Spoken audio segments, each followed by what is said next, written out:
I didn't know what else to do because we also had mortgages and we also had bills to pay, and I had my stinking credit card debt that just would never go away. I had car loans, I had school loans. It was a lot. I started contemplating bankruptcy, and I started contemplating, what if I just stopped paying everything altogether? What is up, you guys? It's Chris here. In this video, I'm going to tell you an interesting story about how I thought I was smarter than everybody else and got myself into a ton of credit card debt. I mean, drowning in credit card debt. Over $30,000 worth of credit card debt. It just makes my brain hurt thinking about how this happened. Now, I'm not telling this story as a way to kind of boast or flex about how much money I've made with my online business the last couple of years. But I really do want this to be a glimmer of hope that if you are in an impossible situation or a terrible circumstance, that you can really turn it on its head with just a little bit of determination. So please take my example and use it to your benefit.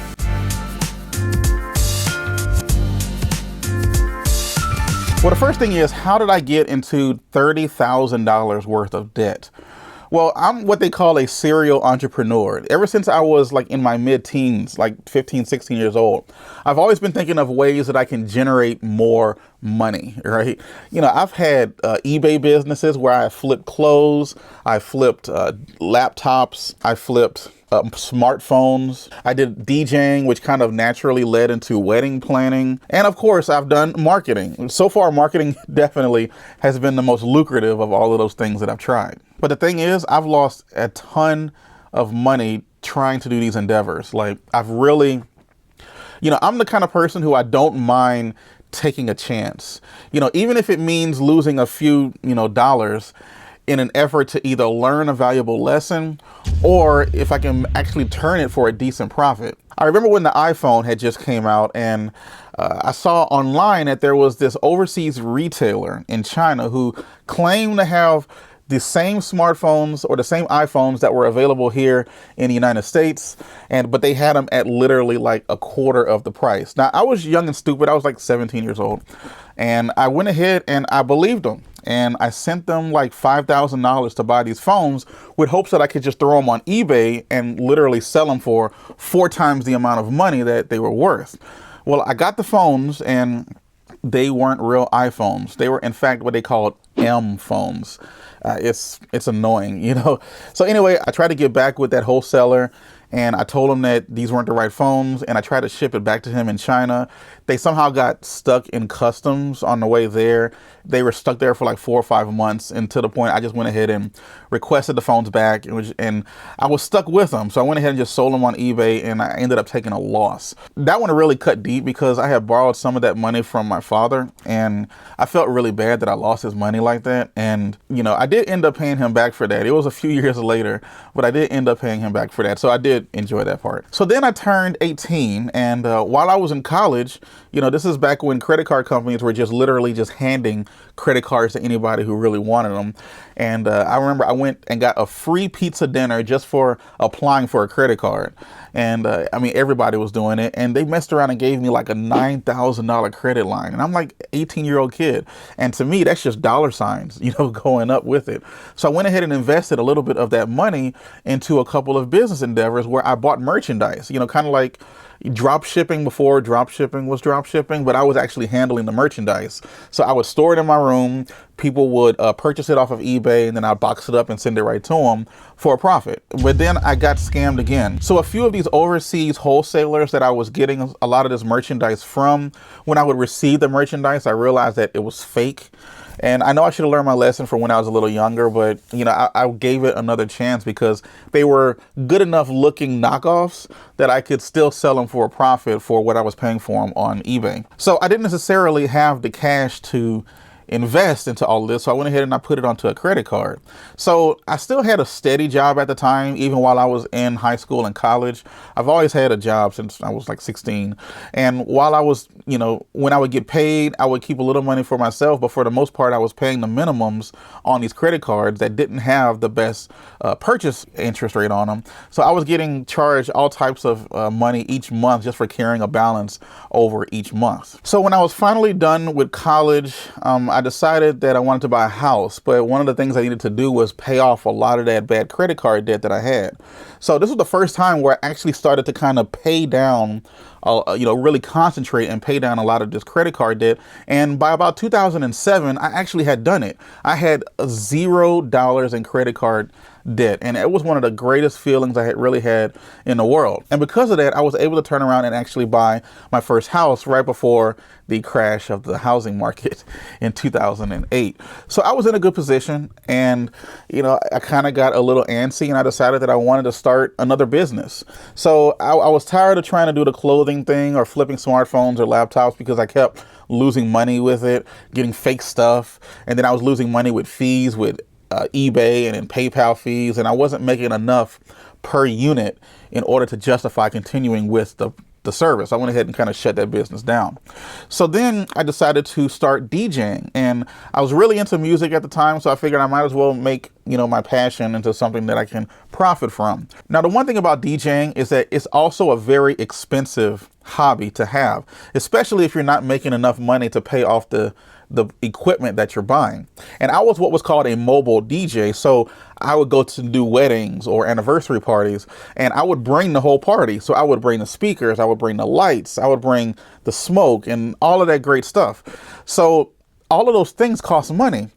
And a lot of people weren't willing to pay me because I was a newer DJ. So I had to do a lot of free gigs, and I had to do gigs that only paid me a couple $100, where I had invested with my, great credit card. I had invested probably close to $10,000 in speakers and lights and tables and cords and turntables and music, and just everything just kind of started adding on. I was making money with it, but I wasn't making enough to pay off the debt that I had really accrued on the credit card. And then as time goes on, I tried to do that whole little credit points thing where I was going to take advantage of getting cash back and points for free travel and yada, yada, yada. And I completely screwed that up and ended up charging like another $5,000 or $6,000 worth of credit cards, and I didn't have enough to pay it off, and I started just making the monthly payments, monthly minimum payments all the time. So on top of this interest that I was paying constantly, I was just getting further and further into credit card debt. So I carried that debt for a good 5-7 years or so, around $10,000 to $15,000, because I could only afford to make the minimum payments. So as you can see, I clearly didn't learn my lesson. So why did I keep the debt? Well, I carried the debt for a long time, as we mentioned, almost 5 to 7 years. I'm still carrying that debt. Overall, I ended up carrying it for over a decade. But one thing that I realized, especially about having a regular 9-to-5 job, was that I was only making enough money to survive. So I was making the minimum payments, I was paying my regular bills, but I never had a ton of extra money to be able to put onto the principals of these credit cards, or even really so on the principal of your mortgage, or the car note that I had. And things just kept getting bigger and bigger as time went on. So maybe once a year, I would get my tax return and I would try to dump a ton of money onto it. And I would get a tax return, but I would lose all of it with trying to pay down these credit cards. And then after a while, a few years passed by, and I met Benji's mom. Benji wasn't thought of at this point, obviously, but we started dating, and quickly realized that, we're probably going to end up getting married. So I remember I had at this point probably around $20,000, maybe $25,000 worth of credit card debt. And I remember just thinking, I'm sorry, I have $25,000 worth of credit card debt. Will you marry me? And Benji's mom was smart, by the way, because, because she married me, Okay, I'm kidding. Benji's mom was smart was because she never really carried a ton of credit card debt, if any. Anytime she had charged something, or she would went ahead and just immediately paid it off. For the longest, she didn't even have a credit card. She was really the smart one in the relationship. So what motivated me to change? Well, as time went on, we were married for a few years. And at this point, the interest on those credit cards was just growing and growing to the tune of close to $27,000, almost $30,000 worth of credit card debt. And then we got pregnant, and Benji was on his way. So then I kind of matured overnight at this point, because I started realizing that I needed to do something. Because at this point, I was just kind of comfortable with just making those minimum payments and just being satisfied with the fact that I'm going to have this for the rest of my life, which is totally the wrong way to look at it. And then that wasn't the end of it. What really kind of motivated me to change as well was that she wanted to quit her job.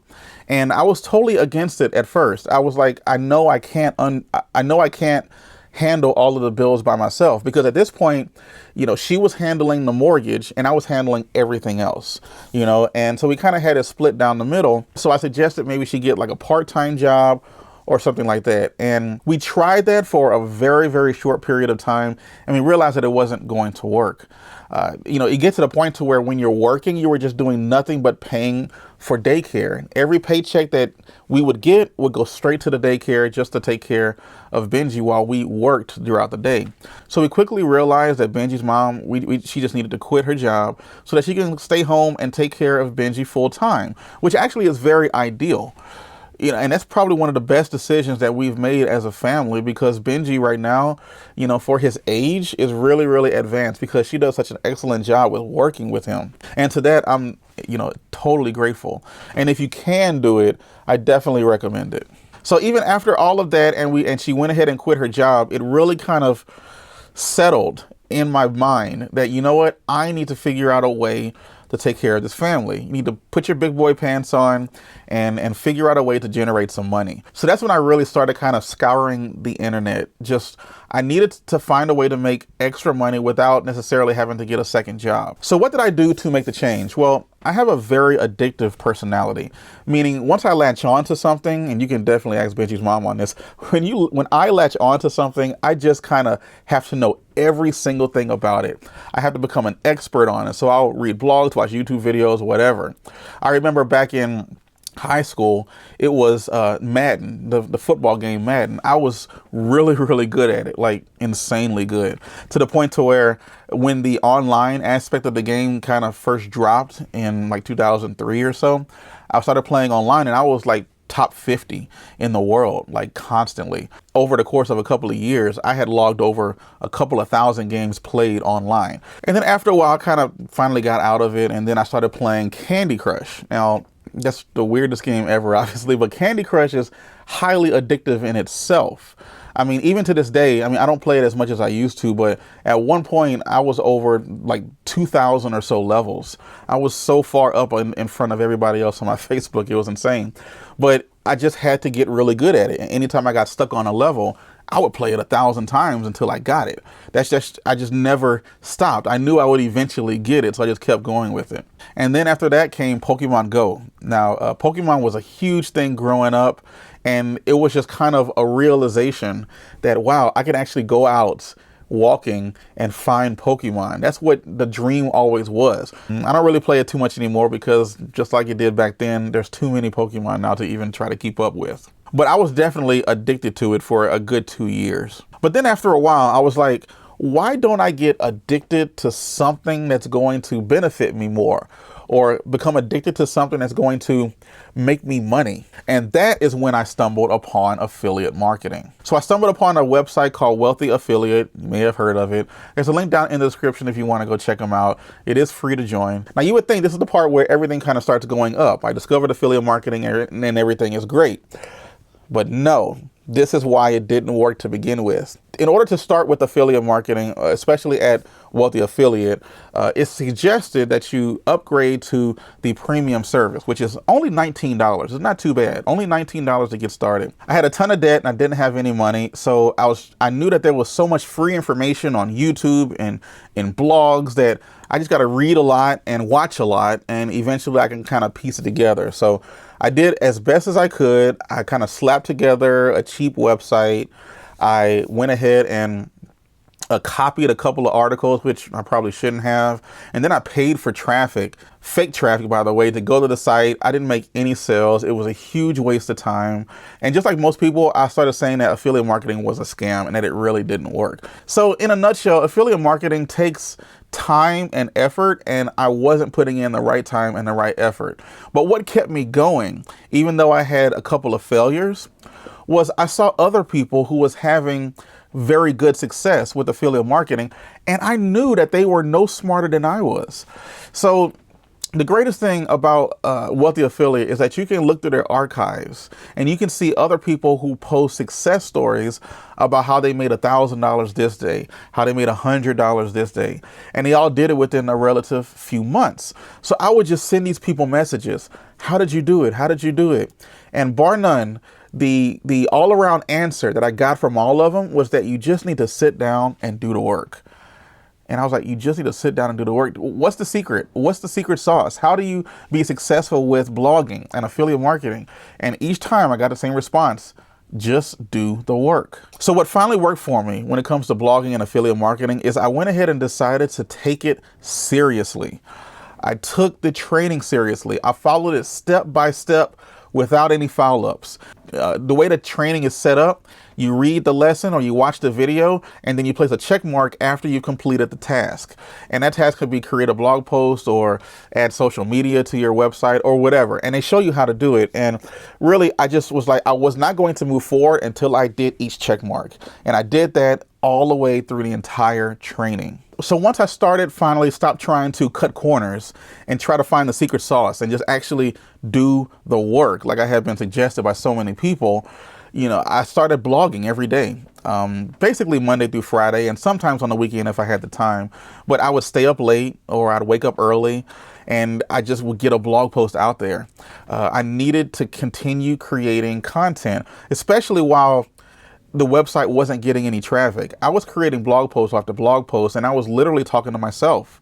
And it can seem that way. You're talking to a ghost town and no one's really reading what you have to say. So now I'm in the waiting period, which kind of exists between the time that you create your site and when traffic really starts to hit your website through blogging. And it really started getting kind of serious because I started looking at some of the credit card bills that were going to be due. Once Benji was born. We didn't have the greatest insurance, so it didn't cover a ton of stuff. And I was looking at another bill of anywhere between $8,000 and $10,000. So I really started getting a little nervous. And we had less than, I think, $500 or $600 in our checking account.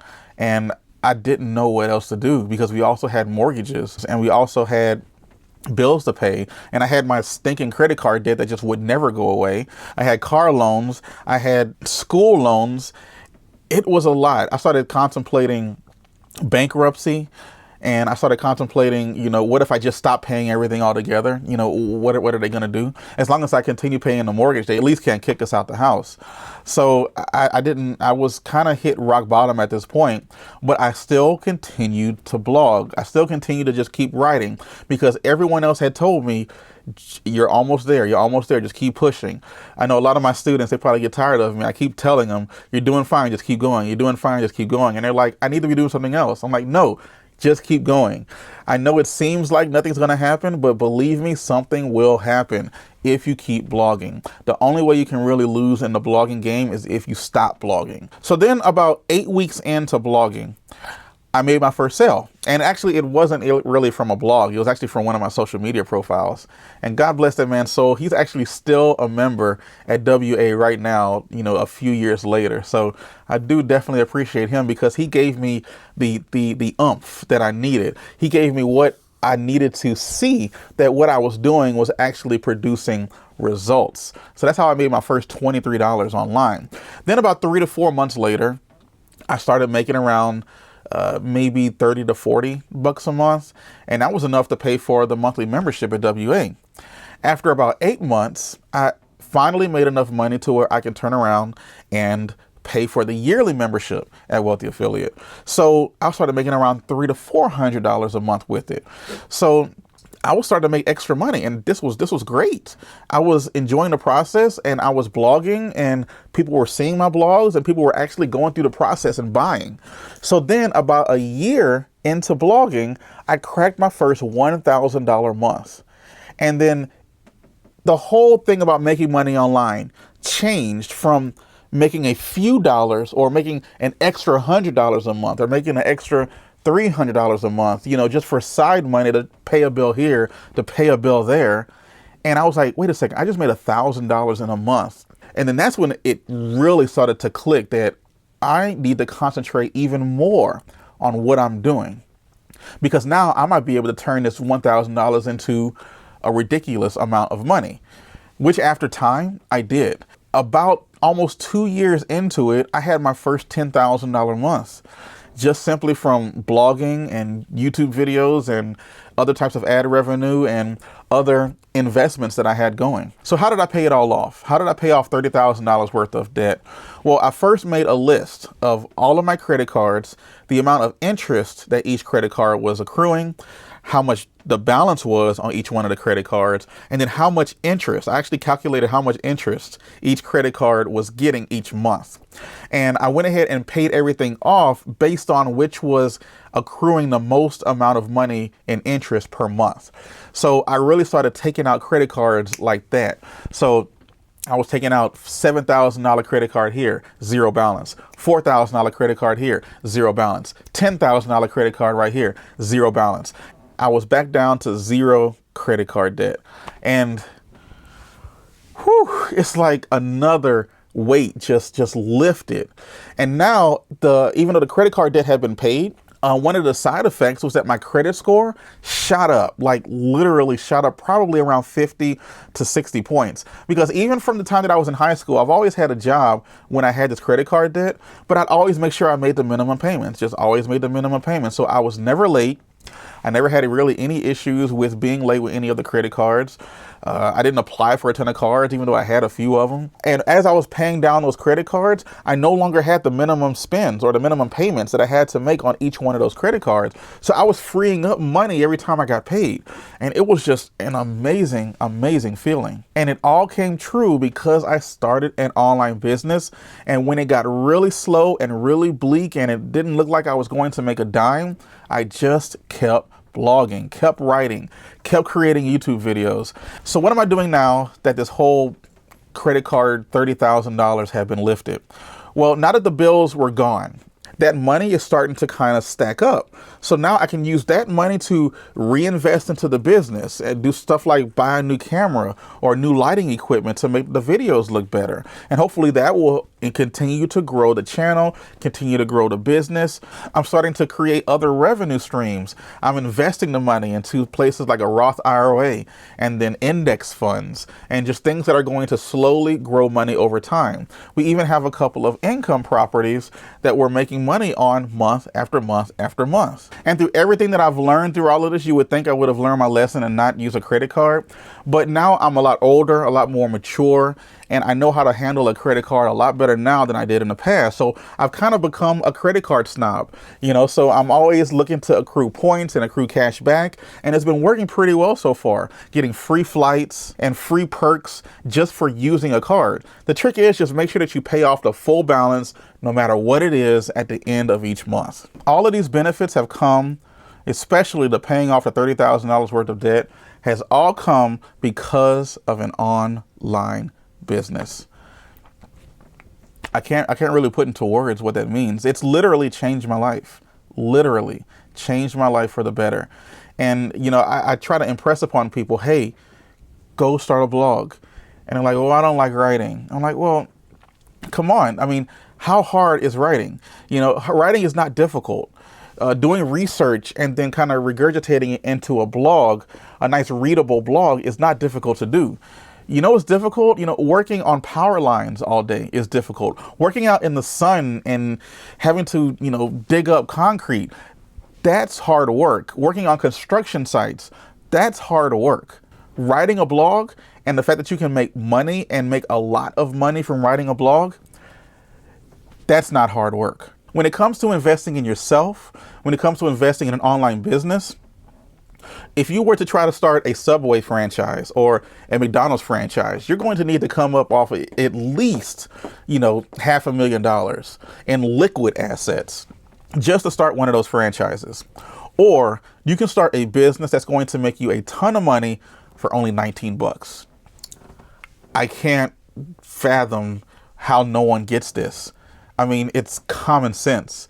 Just do it. So when I tell someone that, it costs $19 to get started and they say, oh, that's way too much money, You know, I feel where you're coming from because I was in a similar situation to you before.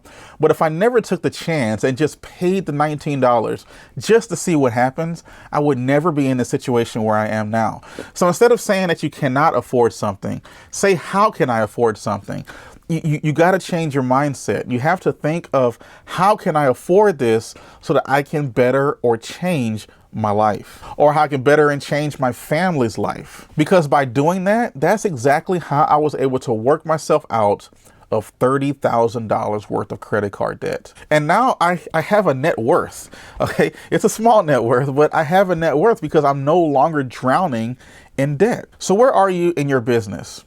Have you even started yet?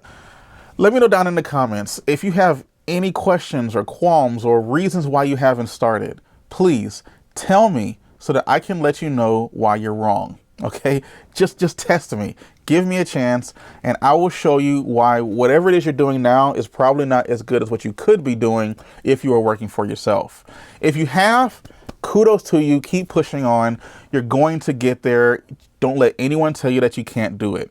If you need any help at all, again, please let me know down in the comments. I will try to help each and every one of you. The best thing about being a relatively small channel is the fact that I can still have one-on-one interactions with a lot of you all, and take me up on it. You know, now I won't do the work for you. That's 100% sure. I won't do the work for you, but I will definitely push you in the right direction. So please like this video if you haven't already, and subscribe. You know, if you made it this far in the video, then you probably are a little bit more interested in my life than I thought you were.